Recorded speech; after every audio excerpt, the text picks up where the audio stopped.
అమ్మా ప్రణవి, నువ్వేంటమ్మా డల్గా ఉన్నావు? నువ్వు కూడా ఏదైనా సెలెక్ట్ చేయమ్మా. ఆహా, దానికేం తెలుసన్నయ్య, మన మిథున గౌతమ్లున్నారు కదా అని రిలాక్స్గా ఉంది, అంతే కదా ప్రణవి?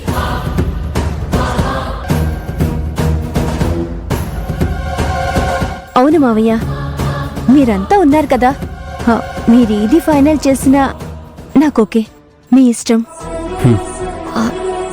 రాహుల్ గారు, కాస్త మీరు కూడా సెలెక్ట్ చేసి మాకు హెల్ప్ చేయొచ్చు కదా. అవునవును, రాహుల్ యంగ్ జనరేషన్ కదా, నువ్వొకటి సెలెక్ట్ చేయి రాహుల్.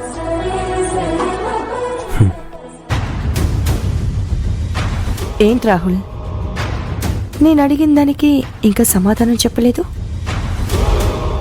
గౌతమ్ పక్కన కంటే నీ పక్కన కూర్చుంటేనే వయసులోనూ అందంలోనూ నీకు ఈడు జోడు. మా గౌతమ్ బాగా ఏజ్ బారుగా అనిపించడం లేదా?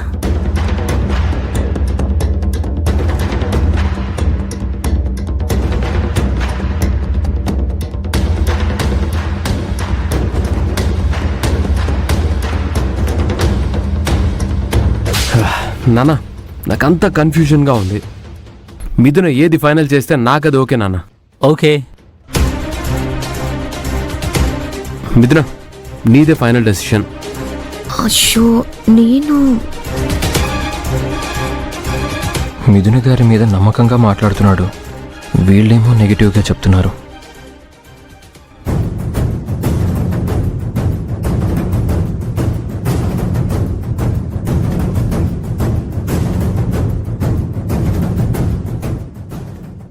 మిథున గారు,